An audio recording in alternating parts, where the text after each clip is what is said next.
Karoline Leavitt thought she could say whatever she wanted and walk away clean. But one comment aimed at Jasmine Crockett turned into a legal firestorm, and her entire career collapsed overnight. They weren't even 15 minutes into the segment when the air shifted. The panel was live from Austin, Texas, broadcast coast to coast, a round table of voices, all seasoned in politics, media, or law. But the heat wasn't coming from policy debates or the usual talking points. It came the moment Karoline Leavitt leaned forward, smirk tugging at the corner of her mouth, and said something that would follow her for the rest of her life. Jasmine Crockett, Congresswoman from Dallas, had just made a calm but pointed remark about how race intersects with leadership expectations in Congress. She wasn't accusatory, she wasn't emotional, she simply laid it out. There's an expectation to be palatable, especially for women like me. If I'm too direct, it's aggressive. If I'm too quiet, I'm unqualified. That tension is real. That's when Karoline jumped in. Well, maybe she said, voice laced with sarcasm.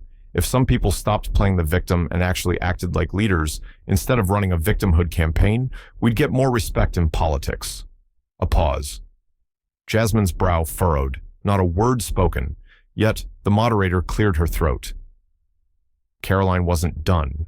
And honestly, Jasmine, people don't take you seriously. Not because of your skin tone. Sorry, but because you act like everyone owes you something that's not leadership. That's entitlement. The moderator visibly froze. A low murmur rippled through the live audience, but Jasmine didn't blink. I don't need anyone to owe me anything. Jasmine replied, her voice low and steady. I work for my community. I speak with conviction because I carry generations behind me, and if that makes people uncomfortable, good. Her tone didn't rise, but her words hit like thunder. What was supposed to be a policy-focused panel had suddenly turned into a firestorm. Live, every second was being clipped, reshared, reacted to on Twitter, hashtags trended within the hour. TikTok creators were already putting the clips side by side with historical examples of similar dog whistle moments. Some called it a meltdown, others called it a mask. Finally slipping off, and behind the scenes, producers were panicking. The network's PR team scrambled to draft a response, as Karoline's own team messaged her furiously, telling her to backtrack, apologize, clarify anything. But Karoline didn't see it as a mistake. In fact, when the cameras cut to commercial, she stood, shrugged, and said loud enough for the crew to hear. I said what everyone's thinking. She just didn't like hearing it. She had no idea what she just ignited, what she saw as tough talk. Millions saw as targeted humiliation. And Jasmine, she didn't storm out. She didn't retreat. She stayed seated, adjusted her mic, and waited calmly for the segment to resume back on air. She finished her points with the same calm, deliberate tone. No rage, no outbreaks. But her silence in those early seconds had already said more than words ever could. People weren't just reacting to the exchange. They were unpacking it, dissecting the layers of coded language, tone, and timing. Experts on morning shows began calling it a textbook example of modern gaslighting under the guise of political debate. But something bigger was happening. Jasmine's team had already started gathering transcripts, video clips, and legal notes. She knew this wasn't just a rude comment. This was calculated character assassination broadcast to millions. But the part that made it impossible to ignore came hours later, when a former staffer of Karoline's anonymously leaked private messages, suggesting this kind of poke and provoke strategy was premeditated by the time the sun came up. The next morning, the clip had already been viewed over 12 million times. It was everywhere. YouTube, Twitter, Facebook, Instagram, Reels, political forums, podcasts, even cable news ran it on a loop. But it wasn't just the moment that people latched onto it, was how Karoline looked when she said it, confident, dismissive, almost proud. The contrast between her expression and Jasmine's silence made the whole thing more jarring. One woman leaned into the insult. The other carried the weight of it without flinching. A high school teacher in Memphis played the clip during her social studies class to start a conversation. A local pastor in St. Paul referenced it in his Sunday sermon. College students in Arizona printed out quotes from it and taped them across campus bulletin boards next to signs reading words carry weight. So do consequences, but not everyone was outraged. Karoline's supporters, many from conservative media circles, rushed to defend her. She was just telling the truth, said one talk show host in Tampa, People are too sensitive if we can't challenge race-baiting narratives. What are we even doing in America anymore? Others were more strategic. They tried reframing the moment. It wasn't racist. It was just blunt. She didn't say anything false. Why can't we criticize people of color without being labeled? But that tactic didn't land, not this time, because the clip didn't exist in isolation. Within hours, journalists began resurfacing. Karoline's past remarks, a 2019 college speech, where she mocked the idea of implicit bias, a podcast appearance in 2021, where she joked about code switching for white comfort, a now-deleted tweet calling Congresswoman Crockett aggressive with a dash of ghetto, each piece added weight. And Jasmine, she hadn't said much yet. She'd posted a single tweet just before midnight. Words have power, so does silence my team. And I are reviewing all options. Accountability matters. That was all it took. Thousands of retweets in minutes. Civil rights groups issued official statements. Before sunrise, prominent attorneys tweeted their support celebrities with millions of followers, reposted Jasmine's clip with captions like, "This is why we speak out," and "We got your back by lunchtime." Jasmine was trending across 5 platforms. She didn't seek out the spotlight, but now it was on her. Her district office in Dallas received flowers letters, hundreds of emails. One note, handwritten on lined paper, read, "My daughter saw you speak and told me she wants to run for office one day. Thank you for being calm when others tried to break you." But Jasmine wasn't thinking about the attention. She was thinking about President. "I'm not doing this for clicks," she told her chief of staff Samira during a closed-door meeting that afternoon. "This can't be about the moment. It has to be about the message." Samira nodded. "So we go legal." Jasmine didn't hesitate. Yes, all the way. They weren't naive. Going after a high-profile media figure came with risk. The right-wing machine would paint it as censorship. She'd be called thin-skinned, emotional weaponizing race. But Jasmine didn't care. She was tired of people thinking they could say anything under the guise of honest discourse and walk away untouched. "We need to stop pretending like racial disrespect is just part of the job," she told her legal advisor later that day. "It's not for me, not for the next generation." Watching by early evening, Jasmine's team released a formal announcement. A lawsuit was being drafted seeking $80 million in damages, both personal and professional. The number wasn't arbitrary. It was strategic enough to make news enough to be taken seriously, but more importantly, enough to send a message. There's a cost to crossing that line. Some media outlets downplayed it, calling it a bold move or political theater, but others leaned in. The LA Times published a front-page opinion piece titled "The Cost of Silence in a Loud World."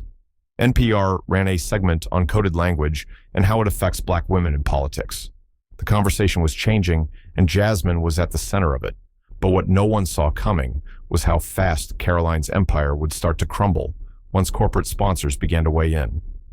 The legal filing landed like thunder. It was officially filed in Harris County, Texas, where Jasmine Crockett's legal team wanted the case heard on her terms in her home state. Under a microscope that had seen its share of high-profile trials, the document was 63 pages long and airtight. Every quote from Karoline's on-air remarks, every resurfaced tweet, every public statement that followed it was all included. Nothing left to interpretation. The $80 million figure wasn't just a headline. It was broken down in clear terms: loss of professional credibility, reputational harm, mental distress, and the long-term impact on Jasmine's ability to be viewed as an objective, competent leader. But more than that, it was about principle, and the team behind it was serious. Leading the charge was attorney Brandon Keyes, a litigation specialist out of San Antonio, known for his composure and brutal clarity in court. People said he never raised his voice, but made juries hang on every word. Jasmine liked that about him. "I want facts, not fury," she had told him before he agreed to take the case. Brandon was deliberate. He held a press conference on the courthouse steps, flanked by Jasmine and Samira. His voice was calm, crisp. "This is not about political disagreement," he said. "This is about calculated defamation and public character assassination." Under the pretense of dialogue, reporters scrambled to capture every word. Jasmine didn't speak until the end, and when she did, she didn't read from notes. "I've seen what happens when you let things slide, when you laugh it off, when you take the high road. People assume they can keep going, but words matter. This lawsuit isn't just about me. It's about every Black woman who's ever had to shrink herself to fit into spaces she earned. There wasn't a sound in the crowd. After she finished inside Karoline's camp, panic was setting in. What had started as spin control had now turned into damage. Control sponsors were calling contracts, were paused. One major media outlet dropped a deal with her for an upcoming docuseries just days before they were set to film. Her inbox went quiet. Her phone stopped ringing. Even her longtime agent, who had once called her the future of conservative media, quietly stepped away. Karoline, still defiant, made a video from her home in New Hampshire. She didn't apologize. Instead, she doubled down. This is a witch hunt. It's cancel culture on steroids. I said what I said, and I won't walk it back to please the outraged mob. But the more she resisted, the worse it got. Former interns began speaking out. Anonymous sources leaked emails showing Karoline had often encouraged strategic provocation when engaging with progressive women of color. It was a tactic, not a fluke, a choice. Jasmine, meanwhile, returned to her work on Capitol Hill as if nothing had happened. She held town halls, voted on bills, met with constituents. She was deliberate in staying grounded, showing the public. She wasn't hiding behind a legal battle, but rising above it still. It wasn't easy. Samira noticed it one night after a late meeting. Jasmine sat in her office, staring at her phone thumb, hovering over a message. "You okay?" Samira asked. Jasmine nodded, but the silence lingered. "You can say you're tired." "I'm not tired," Jasmine whispered. "I'm calculating every move. Matters." Now the pressure was real. Her inbox was filled with people thanking her, but also people accusing her of playing the race card, of exploiting the system, of being divisive. But she didn't respond to any of it. She knew the courtroom would be her response. Brandon prepped the case with surgical focus. Depositions were scheduled. Witnesses were lined up. One producer from the live panel agreed to testify, saying the remarks were off script and unrehearsed, that the moment shifted the energy in the room. "Instantly, I've been doing this 20 years, the producer said, and I've never seen anything land like that." Legal commentators began weighing in. The View discussed it. LegalZoom blogged about it. CNN's legal analyst said, "It's rare to see a public defamation case. This clean, the context, the timing, the pattern. It's all right there." But there was still risk. If Jasmine lost, the backlash would be brutal. She'd be painted as the face of performative outrage. She'd be mocked for chasing money. Her critics would say she tried to weaponize identity politics and failed, but the thing about pressure, it doesn't always crush. Sometimes it sharpens, and Jasmine was sharper than ever. The day after the lawsuit hit the headlines, Karoline Leavitt lost a speaking engagement at a university in Kansas. The official statement said it was due to logistical conflicts, but insiders knew better. The administration didn't want protest signs flooding their auditorium. Then a week later, two of her podcast sponsors, both wellness brands with massive online followings, cut ties quietly. No statement, just gone. But Karoline didn't panic. Not yet. She went live on her own platform, wearing a navy blazer, hair pinned just right, sitting in front of her signature American flag backdrop. Her voice was calm, defiant. "They want to silence me." That's what this is. It's political warfare disguised as a lawsuit. The video got clicks, her base ate it up, but outside that circle, people weren't buying it. The problem wasn't the lawsuit. It was the receipts, screenshots, resurfaced, interviews, unedited transcripts of things she'd said in the past that suddenly sounded even worse under a brighter spotlight. Even conservative-leaning media outlets began to hesitate. One host from a national news network had a segment planned to support Karoline until her producers reviewed the panel footage again. He dropped. The segment told his staff, "We're not touching that, not with her track record." Karoline's inner circle tightened. Her PR manager stepped back indefinitely. A longtime friend stopped returning calls. The silence wasn't loud, but it was clear she still had loyalists, online voices who parroted her talking points, but their influence was shrinking. Sponsors don't invest in controversy, they invest in trust, and Karoline was hemorrhaging it. Then came the email leak. Someone from her former campaign days sent journalists screenshots of internal communication strategy notes, encouraging her to disrupt liberal women of color mid-sentence, to throw them off rhythm. It wasn't illegal, but it was ugly calculated, and it matched everything Jasmine had claimed in court. Suddenly, people who'd once backed Karoline started to look over their shoulders. One GOP consultant said, off record, "She's become radioactive. This isn't just a PR problem, it's a values problem." Meanwhile, Jasmine continued her work with calm consistency. She didn't gloat. She didn't drag Karoline on social media. She didn't need to. The silence on her end made the noise around Karoline even louder. Brandon, her lawyer, advised her to keep her composure.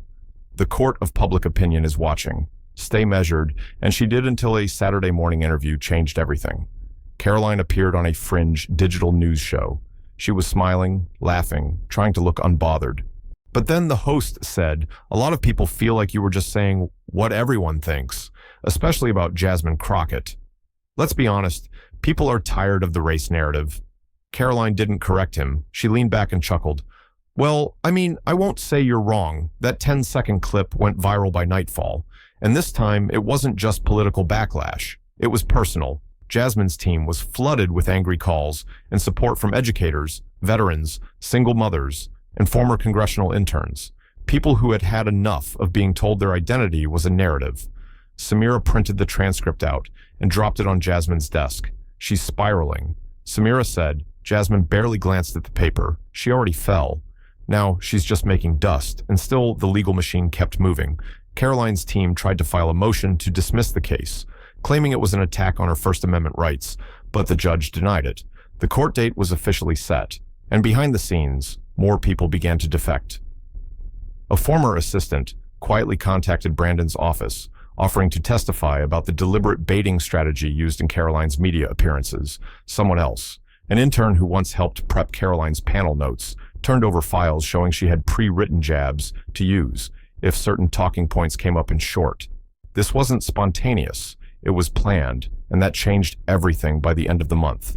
Karoline's name had disappeared from a major conservative conference's speaker list.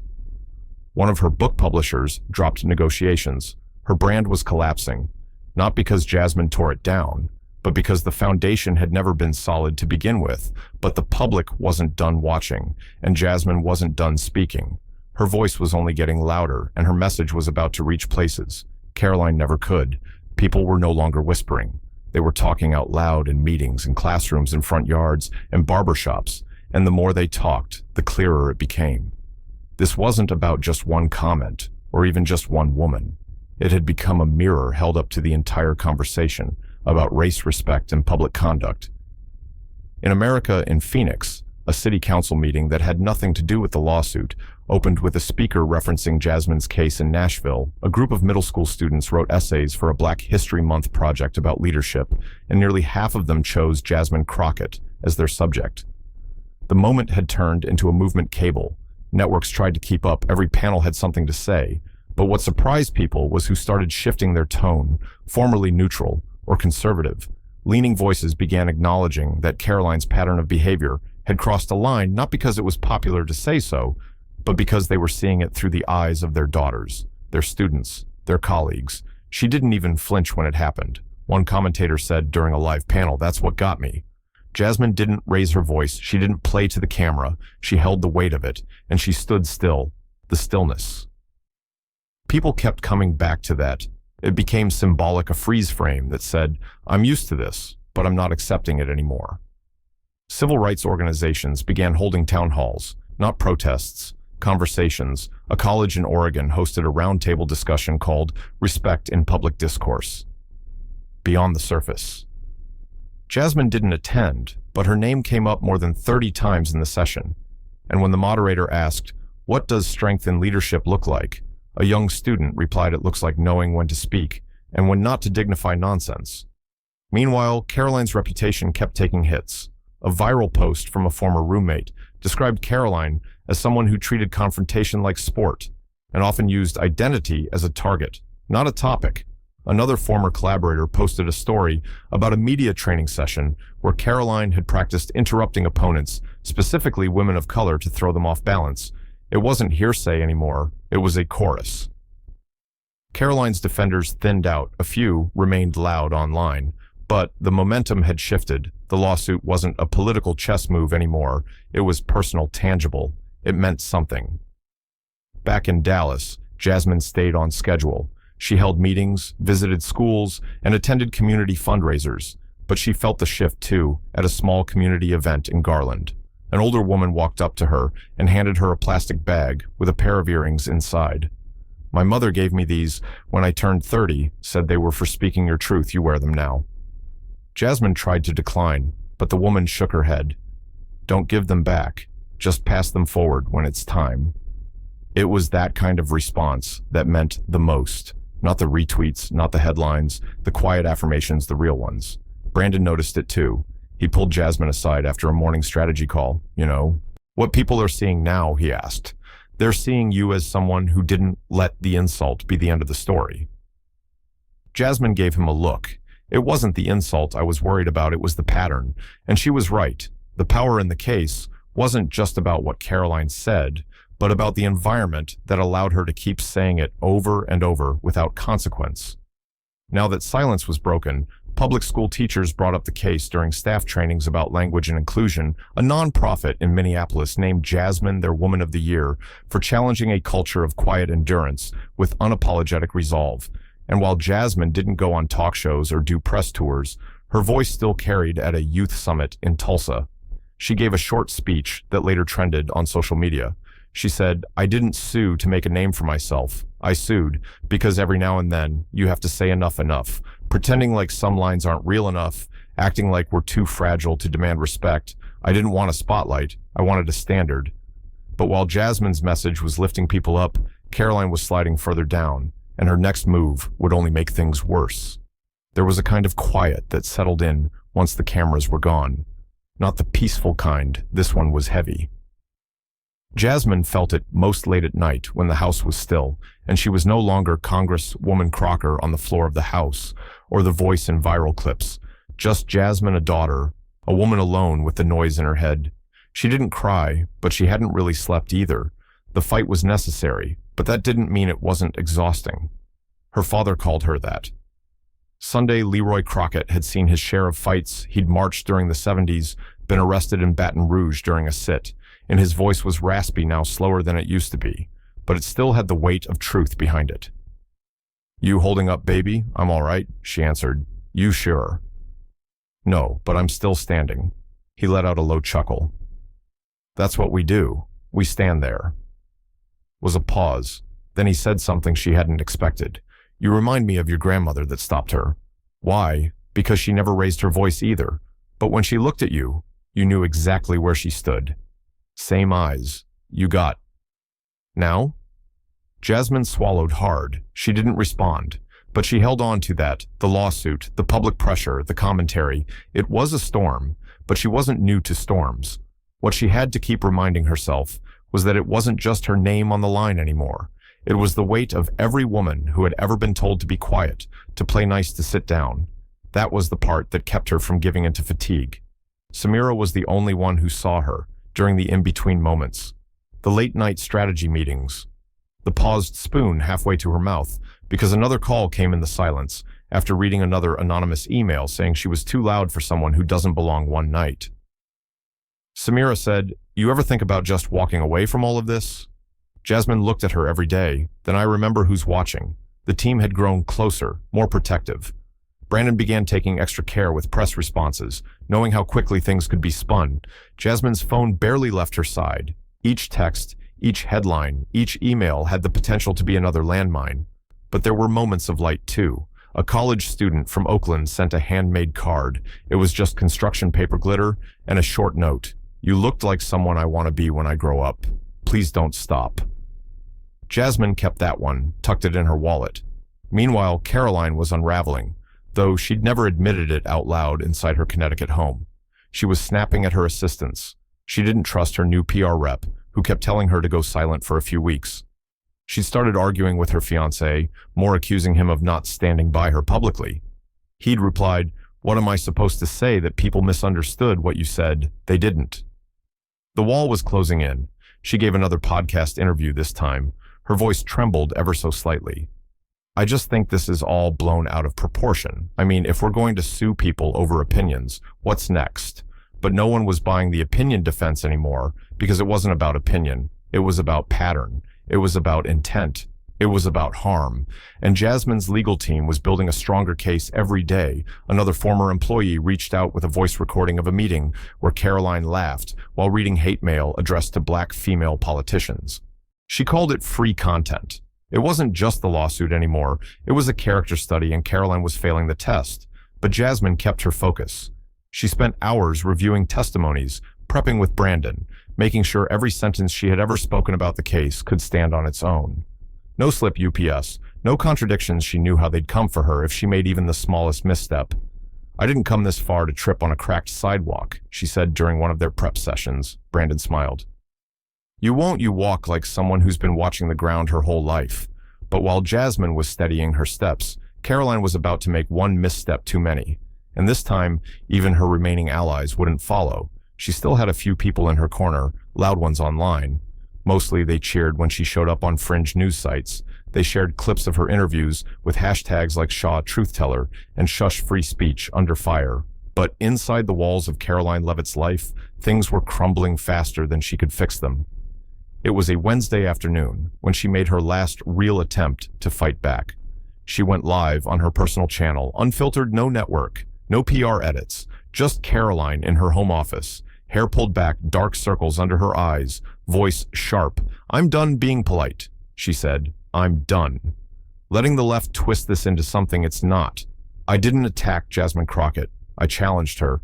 I confronted hypocrisy. And now I'm being sued for saying what every American should be able to say without fear."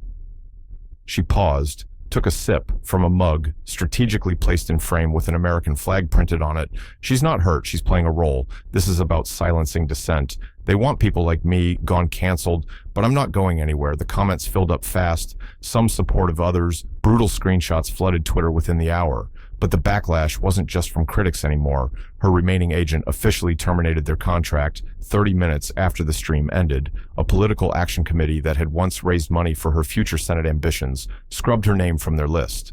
A former campaign manager publicly denounced her remarks and called the lawsuit a long overdue response to behavior that's been tolerated far too long. That once stung, Karoline had trusted him, had told him her long-term strategy was to be the storm that shakes the system. Now, he was saying she was the system, a mouthpiece for disrespect and a blazer. But what really broke her momentum was what happened that Friday. During a live stream interview with a minor YouTube host, she let something slip. She said, waving her hand, "Jasmine's whole brand is being a victim. That's what she does. That's her lane. I poke her a little, and now I'm in court, please." The host chuckled, Karoline smirked, and that was it. A young staffer in Jasmine's legal team clipped the quote and sent it to Brandon. He didn't respond right away. Instead, he picked up the phone, called a legal analyst he trusted, and asked, "You watching this?" The reply was immediate. "Oh yeah, that's the final nail." The clip went viral in hours, but this time something different happened. A well-known conservative columnist wrote a scathing piece titled "When Being Right Means Knowing When to Stop Talking." In it, she dissected Karoline's refusal to take responsibility, not just for the remark, but for the culture she helped feed. She wrote, "There's a moment where stubbornness becomes self-sabotage." Karoline passed that moment weeks ago. Even major conservative donors began quietly contacting Jasmine's office, not to apologize, but to distance themselves, to say, "We see what this is. Now we don't want our names tied to it." And in the middle of all of it, Karoline began to feel it. The silence, not online, not from trolls or Twitter bots, from people in her real life, friends who didn't return texts, family members who said, "Maybe sit this one out for a while." A cousin blocked her on Facebook for someone who lived off visibility. Invisibility was torture. She began second-guessing everything. Her publicist, her content team, her old strategies. Nothing was working. She couldn't fix it, couldn't control the narrative anymore. The media didn't want her quotes. Bookers weren't returning emails. She was no longer a political rising star. She was a cautionary tale. Meanwhile, Jasmine hadn't said a word in nearly a week. No interviews, no appearances, no statements. But that silence felt stronger than any press conference. People were quoting her old speeches, replaying her testimony from early congressional hearings, revisiting her old legal work. She didn't need to show up to remind people who she was. Karoline had tried to drag her through the emude, and instead Jasmine looked cleaner than ever. But while Karoline unraveled alone, Jasmine was preparing for the moment that would bring it all into focus, the speech that would seal her place. Not just in the news cycle, but in history. The auditorium at Spelman College was packed, every seat, filled every wall, lined with students, professors, and community leaders. Jasmine hadn't spoken publicly in weeks. Her team had fielded dozens of requests, turned down high-profile interviews, and ignored the noise online. But when the invitation came from Spellman, she didn't hesitate. "This one matters," she told Samira. The event wasn't about the lawsuit. It was part of a larger campus series on leadership and civic responsibility. But everyone in the room knew why they'd shown up early, brought notebooks, and leaned forward in their seats. They weren't just there to hear a politician. They were waiting for Jasmine. She walked on stage in a charcoal gray pantsuit. No frills, no distractions, just presence. The applause was loud, but not chaotic. It felt respectful. Earned. She took the podium, glanced around the room, then adjusted the mic. Her first words were quiet. "When I was a little girl, I used to be afraid of microphones." Laughter broke the tension. Jasmine smiled, "Not because I didn't have anything to say," she continued, "but because I wasn't sure people would hear me the right way. I learned early that sometimes it's not about what you say, it's about who they think is saying it." Now the room was still. She didn't mention Karoline. Not once. She didn't need to. Instead, she spoke about the layers of being both black and female in politics, about expectations, about tone, about how silence is sometimes mistaken for weakness, and how composure is often confused with compliance. "It's not my job to make people comfortable with truth," she said. "It's my job to speak it, even when it feels like a risk." The crowd erupted. Students stood, some holding their phones. High, recording every second. Jasmine went on to talk about dignity, about boundaries, about refusing to laugh at what isn't funny. Just to keep a room calm, you can be civil and still confront. You can be gracious and still demand better. They're not opposites, they're tools. You just have to know when to use, which people weren't just listening. They were responding, nods, snaps, tears in the eyes of some older faculty members who had waited decades to see someone say those words. On that stage, Samira watched from backstage. Her arms were crossed, eyes fixed, barely blinking. Brandon was there too. He didn't take notes. He didn't check his phone. He just listened, because this wasn't about strategy anymore. It was about substance. After the speech, a Q&A followed. One student, no older than 19, asked a question that changed the energy in the room. "How do you stay calm when people try to reduce you to a stereotype in real time?" Jasmine took a breath. "Because I know I'm not what they say, and the moment I react to prove I'm not, I give them control. I don't perform for disrespect. I correct it with purpose." That line was clipped and shared online before she even left the stage. Within hours, it had been reposted by journalists, celebrities, even a few unexpected names. People who'd once remained silent, but now felt called to speak. CNN aired the full speech that night. MSNBC replayed highlights. A quote from it was posted on the Library of Congress's official Instagram. Someone even started an art project on TikTok, painting Jasmine's image in oil as her voice from the speech played in the background. But it wasn't just viral. It was validating for the first time in weeks. Jasmine got a full night's sleep. She didn't wake up wondering what headline she'd have to respond to. She didn't worry about spin, because she hadn't defended herself. She defined herself, and even people who hadn't picked a side before were now seeing the bigger picture. This wasn't a spat between two political figures. It wasn't a lawsuit for show. It was a battle for the boundary between critique and disrespect. Karoline had chosen to challenge Jasmine's place. Jasmine had chosen to challenge the assumption that she had to justify it. But just as the public began to embrace that clarity, a final move was being prepared behind the scenes. One that would settle the case without ever stepping foot in court. It happened faster than anyone expected. A full trial had been scheduled for the following month in Harris County. Jury selection was already underway. Jasmine's legal team had combed through every detail. They were ready for the long haul. But on a rainy Thursday morning, just 3 weeks before opening arguments, Brandon's phone lit up with a call from Karoline Leavitt's new attorney.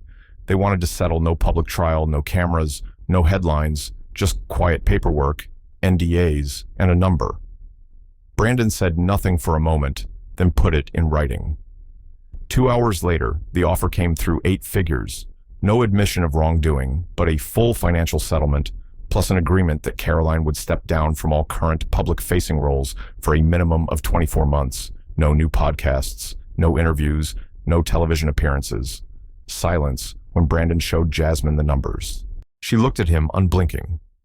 "She's not apologizing." "No," he said, "but she's vanishing." Jasmine didn't answer right away. She walked to the window of her office and stared outside at the early evening drizzle streaking down the glass.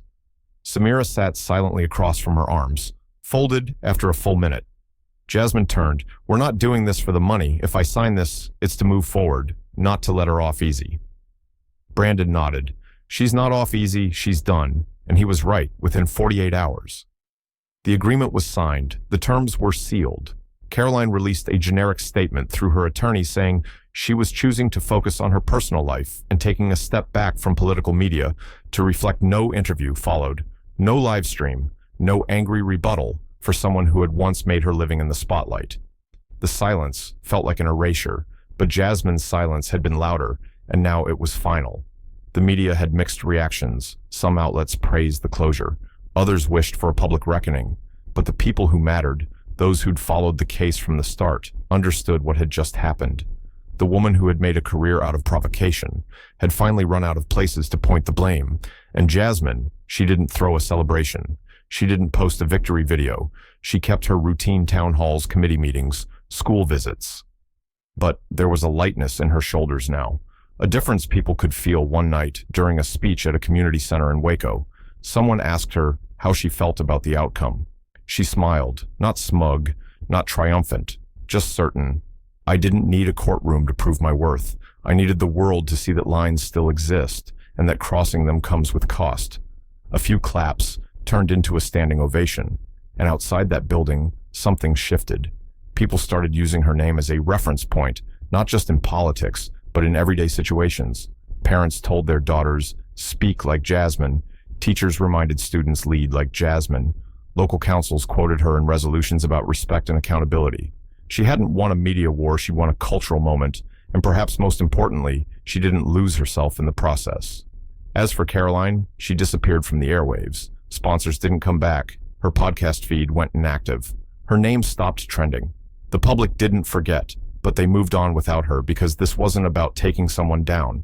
It was about showing what rising looks like. Not loud, not flashy, just steady, determined, and clear. Now the only thing left to do was keep moving forward and remind the world that silence doesn't mean surrender. Sometimes it means strength. This was never just about two women on opposite ends of a political panel. It wasn't about a viral clip or who got canceled or who walked away with a paycheck. If that's all people saw, then they missed the point entirely. This was about what happens when someone finally says, "No more for years." Women like Jasmine Crockett had been told to let things go, laugh it off, take the high road, because the alternative, the fight, was too messy, too loud, too risky. But silence had been misunderstood. It wasn't agreement. It wasn't weakness. It was survival until it became resistance. The truth is not every battle is won in a courtroom, and not every win is loud. Sometimes it's the quiet shift that matters most, the moment when someone finally holds the line, not just for themselves, but for everyone watching. Jasmine's story reached people who'd never even followed politics, mothers who'd been overlooked at work, students who'd been mocked for speaking up, professionals who'd been talked over, disrespected, diminished her. Victory wasn't in the money or the media, it was in the mirror. She held up a mirror that forced people to ask, what am I tolerating? What am I calling just words when it's really an attack? It reminded people that words have weight, tone has power, and silence, when used with intention, can be deafening. Karoline Leavitt didn't vanish because someone destroyed her. She vanished because she didn't understand the rules had changed. She thought outrage was a game she could win. But this wasn't outrage. This was accountability. And that's what sticks. Because Jasmine didn't throw punches. She stood her ground, and she made the country look at itself, whether it wanted to or not. Brandon once said, the court of public opinion is unpredictable, but in this case it wasn't. The people saw what happened, they felt it, and they decided enough in a world where we're told to pick sides quickly, where algorithms turn pain into content.